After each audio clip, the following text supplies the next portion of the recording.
안녕하세요. 나무 아카데미입니다. 오늘은 갈래복합 제5강 이호철 선생님의 나상 그리고 이강백 선생님의 북어 대가리 두 작품 내용 살펴보도록 하겠습니다.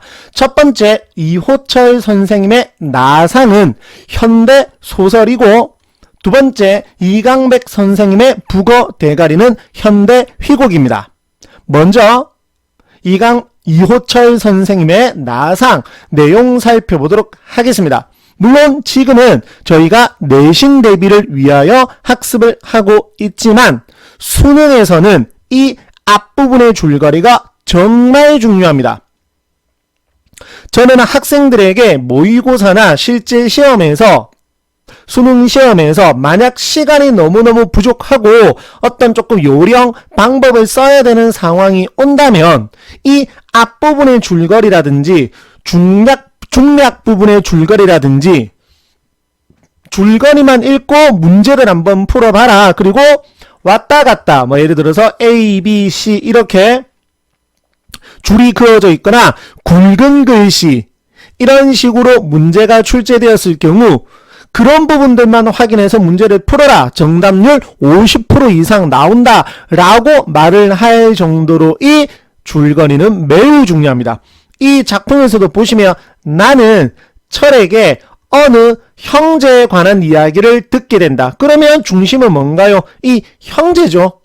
둔하고 좀 모자란 형과 그런 형을 외면하며 살아가던 동생은 이 둘은 나름 갈등 동생 때문에 포로로 잡혀 북쪽으로 끌려가던 길에 만나게 된다. 그러면 상황도 나와 있습니다. 포로입니다. 누구는? 형과 동생은. 근데 형과 동생은 어리숙한 형으로 인해서 사이가 조금 좋지 않았습니다. 그래서 사이가 좋지 않은 내용이 계속 나오거나 아니면 사실 그것보다는 사이가 좀 더 좋아지는 동생이 형에 대해서 왜냐면 형이 모자라다라고 했었잖아요. 그게 아니다라는 거 혹은 조금 다른 측면을 깨닫게 되어서 둘 사이가 개선되는 그런 내용이 나올 거라고 짐작할 수 있잖아요. 선생님이 짐작한 거입니다 라고 하시면 할 말은 없는데 이 정도는 책을 조금 읽는다든지 독서활동을 한다든지 영화 드라마를 조금 즐겨본다든지 이런 이야기에 대한 경험이 있으시다면 충분히 할 수 있습니다. 그러면 쭉 읽어 내려가는 속도가 정말 빠를 것입니다. 소설은 특히나 현대소설은 이렇다라는 거 꼭 기억을 하시고 보시면 형은 밥 한 덩이를 얻었다. 왜 얻었을까요? 동생 주려고 오겠죠. 자기 다 먹으려고 그랬겠습니까? 그 다음 그 사람은 누구겠죠? 경비병이겠죠. 성미 급한 우악한 데가 있었다. 물론 서술상의 특징에서 이러한 부분을 확인하는 문제 출제될 수도 있겠죠. 야 낮에 때린 갑시다 라고 하면서 무엇을 줬겠죠? 밥 한 덩이를 줬겠죠. 이러한 부분 인정을 베푸는 부분 됐습니까? 요런 경비병의 이중적인 폭력적이지만 나름 인정을 베푸는 이런 상반된 행동에 관한 문제 출제될 수 있겠죠. 그리고 보세요. 형은 그것을 넣어두었다가 동생에게 주었습니다. 동생에 대한 마음이죠. 거의 매일 밤 이랬습니다. 차츰 동생도 기다리게끔 되었습니다. 그리고 이렇게 밥을 못 얻는 저녁엔 형은 울었습니다. 그러면서 동생에게 넌 내가 혼자만 먹은 줄 알고 화가 나서 벼르통에 있나? 이렇게 못 얻을 때도 있지. 이거는 좀 형이 순수하고 조금 어리숙해서 이렇게 말을 하는 거고 형은 동생이 자기 혼자 밥을 먹었다고 오해하고 있을까봐 이러는 겁니다. 그리고 또 울죠. 왜냐? 미안해서 그렇습니다. 결국 동생에게 밥을 주지 못해서 이러는 것입니다. 그러나 이튿날 저녁이면 형은 더욱 신명이 나서 왜 신명이 날까요? 밥을 구했겠죠. 그래서 신명이 나겠죠. 그러면서 자 너 다 묵어 라고 주는 겁니다. 근데 이제 동생도 미안하니까 반을 가르려 들면 화를 내죠. 왜 화를 낼까요? 너 다 먹어라 라고 화를 내는 겁니다. 그래서 이렇게 말을 한 거고요. 그러면 동생도 형의 고집을 알아서 그냥 혼자 다 먹었습니다. 싸가지가 없는 게 아니라 형의 마음을 순순히 받아들이고 있는 거죠. 이미 마음이 조금 많은 겁니까? 풀린 겁니다. 그럼 이제 형은 기분이 좋겠죠? 됐나요? 그러면서도 침을 삼키는 겁니다. 왜 그럴까요? 형도 조금은 먹고 싶었겠죠. 그리고 밑에 이렇게 며칠이 지나는 사이에 동생은 이런 형 앞에 지난날 스스로가 간직하고 있었던 오열함 단어뜻 기억해 주시고, 그러면 거만하여 다른 사람을 업신여긴 것은 누구를 업신여긴 것일까요? 바로 형을 업신여긴 거죠. 그걸 후회하는 겁니다. 그래서 지난날의 형에 대한 스스로가 후회되며 마음이 풀린 거죠. 무엇 때문에? 밥 한 덩어리 때문에. 그래서 학교 내신에서는 이런 밥 한 덩어리에 관한 문제가 출제될 수 있고, 밑에서도 한번 살펴볼게요. 그리고 밑에 현대소설은 저랑 현대소설 파트를 하지 않았기 때문에 물론 그쪽 선생님께서도 말씀을 하셨겠지만, 제가 그리고 따로 한 번 더 말씀을 드리면, 수능 대비로 생각을 한다면 이 전체 줄거리가 정말 중요합니다. 생각해보세요. 연계 작품이라서 연계된 부분에서 소설이 나올까요? 작년에 사막을 건너는 완벽한 맞나? 사막을 건너는 방법도 그랬고, 중복된 부분은 거의 나오지 않습니다. 그 작품의 다른 부분에서 나오는 것입니다. 그래서 그 소설을 다 읽으면 제일 좋겠지만, 연계 작품 개수가 수능 특강 수능 완성을 합하면 현대소설만 거의 20작품. 그럼 20작품을 다 읽는다고요? 처음부터 끝까지? 가능하지 않는 이야기죠. 그러면 바로 무엇일까요? 해당 부분이 아닌 부분을 읽는 것과 이 전체 줄거리를 읽어보는 겁니다. 제가 방금 다른 부분을 읽어보는 거라고 말하는, 제가 말을 조금 잘못했는데 다른 부분에 해당하는 문제를 풀어보는 것입니다. 수록 외 지문이라고 해서 저희는 이 사이트에서 문제를 제공을 하고 있거든요. 그건 사실 무슨 대비? 수능 대비입니다. 나 내신 대비하려고 하는데 이걸 왜 풀어야 돼? 라고 생각을 하실 수도 있는데, 그건 이제 앞쪽에 저희가 수록 부분만으로 해서 문제를 실어 놓았고, 뒤쪽 부분에서는 이제 수능 대비를 위해서도 도움이 되어야 되는 거니까 수록 외 지문 문제도 수록해 놓은 것입니다. 됐나요? 자, 보셨으면 밑에 해제, 이해와 감상 정지하셔서 보시고, 액자식 구성에 관한 설명도 읽어보시고, 자, 다음 작품 이강백 선생님의 북어대가리. 많이 익숙한 작품인데 여러 출판사 고2 문학교과서에도 수록이 되고, 제 기억에 고1에도 수록이 예전에 되었었던 걸로 기억을 하는데, 그리고 각종 모의고사에서도 출제가 되었던 많이 익숙한 작품이기는 합니다. 자, 역시나 똑같습니다. 앞부분의 줄거리가 매우 중요하겠죠. 보시면 트럭에 상자를 옮기는 일을 하는 창고직이 자앙은 꼼꼼하고 성실하지만 대비 동료인 기임은 일을 대충 처리합니다. 대비되죠? 기임은 트럭 운전수의 딸인 다링과, 저거 은근슬쩍 세모 쳤죠? 다링은 세모입니다. 좀 이상한 아이입니다. 사귀며 술에 취해 들어오고, 기임도 마찬가지이기는 하죠.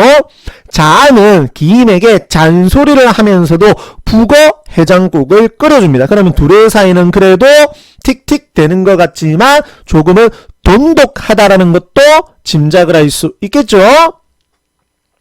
창고지기 생활에 실증이 난 기임은 상자 하나를 일부러 잘못 실어 보내놓고 자앙에게 이야기를 합니다.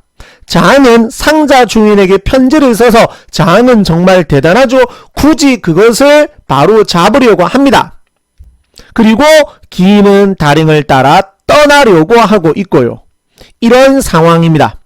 가볼게요. 창고, 이 창고라고 하는 공간의 의미가 중요한데 세상 속에 있으면서도 세상과 단절된 공간, 창고 안에서만 지내는 것이기 때문입니다. 그러고 이제 언쟁이 벌어지죠. 왜? 자앙은 편지를 써서 잘못을 바로 잡으려고 하고 있고 트럭 운전수는 굳이 그럴 필요가 없다라고 하는 겁니다. 됐습니까? 그러니까 밑에 보세요. 그건 미친 짓이야. 굳이 그럴 필요가 없다라는 겁니다. 편지를 내밀며 제발 보내야 해요. 뭐가 뭔지도 모르고 나는 하는 거다. 산업사회에서 부품처럼 살아가는 삶의 모습을 드러내고 있는 것입니다. 그리고 만나는 사람들을 딸기코, 외눈깔이라고 별명을 부르고 실제 이름은 모르는 것입니다. 이러한 부분은 바로 현대사회의 익명성, 소통이 단절된 모습을 보여주는 것입니다. 물론 진짜 이름이야 있겠지 하지만 관심 없다라는 겁니다. 나도 그들을 별명으로 부르고 그들도 나를 별명으로 부르는 것입니다. 서로의 이름을 모른 채 별명으로만 부르는 것, 인간관계가 현대사회에서 피상적으로 맺어져 있다. 제대로 관계를 맺지 않고 있다. 서로 소통하지 못하고 살아가고 있다. 아주 중요한 부분입니다. 작가가 이런 대사를 통해서 현대사회를 비판하려고 한 것이죠. 별명이든 이름이든 상관없어요. 억지로 손에 쥐어주는 겁니다. 무조건 편지를 전해줘야 되는 겁니다. 내가 자네 편지를 외눈깔에게 주면 쫙 되어 있죠.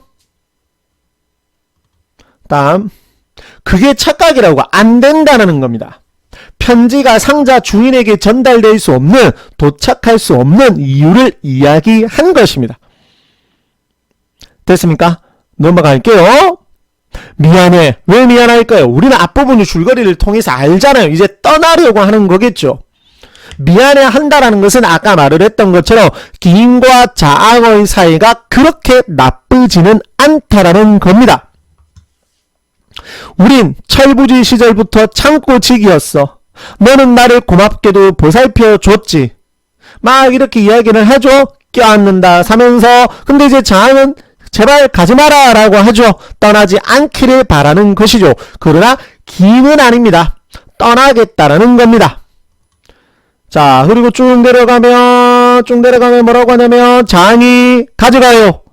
희생적이고 헌신적인 기인에 대한 그러한 마음, 그리고 부고대가리죠 라고 하는데 아주 중요합니다. 읽어볼게요. 방향성을 잃고 가치관의 혼란을 겪는 현대인의 모습, 여기서는 바로 자앙 자신이 되거든요. 왜 가치관의 혼란을 느끼죠? 라는 생각을 지금 하실 건데, 자, 떠나고 난 다음에 떠나가는 부분이 이제 떠나가는 겁니다. 그냥 떠나가고 난 다음에 독백 보세요. 자앙의 독백. 그래, 나도 너처럼. 여기서 너는 누구냐? 부고대가리입니다. 머리만 남았군 되어 있죠. 알맹이는 없고 생각만 남은 그러한 자앙의 가치관의 혼란을 겪고 있는 그러한 자앙의 인생, 그러한 자앙의 모습을 드러내는 겁니다. 보세요. 내가 맡고 있는 일을 성실하게 잘하고 있다는 뿌듯한, 그게 내 삶을 지탱해 왔었는데 지금은 그렇지 않다. 지금은 가치관의 혼란을 느끼고 있다라는 거죠. 그런데 다시 보세요. 덜렁 남은 머릿속의 생각만으로 세상을 잘못됐다고 판단해서는 안 돼. 신념을 지키려고 하는 거죠. 제자리에 상자들을 옮겨 놓아라. 정확하게 쌓아. 틀리면 안 돼. 단 하나의 착오도 없게. 절대로 틀려서는 안 된다. 다시 현대사회 속에서 기계처럼 살아가는, 기계적인 삶을 살아가는, 소외된 삶을 살아가는 그러한 모습을 드러내면서 작품이 끝이 납니다. 어렵지 않죠? 앞부분의 줄거리를 통해서 이야기가 어떻게 흘러가는지를 파악을 하면 어렵지가 않습니다. 역시나 전체 줄거리.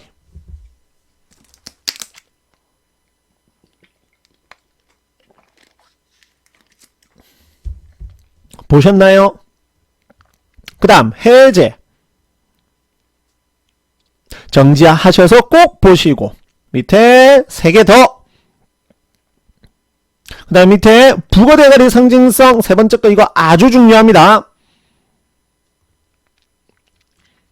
자, 그래서 잠시만 보시면 자, 여기 보시면 교재 수록 외 지문 문제라고 되어 있죠. 이렇게 우리 교재에 수록된 부분 말고 이런 부분들도 사실 나상 같은 경우에는 교재 수록 외 문제가 거의 없는데 지금 북어대가리 같은 경우는 있거든요. 그래서 이러한 문제들을 반드시 풀어보셔야 수능 대비 보세요. 물론 여기 어느 정도 중복이 되어 있죠.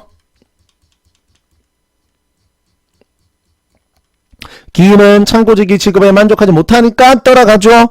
기임은 장의 일하기 이걸 정확하게 알 수 없습니다. 우리 교과서 수록 부분만 보면요.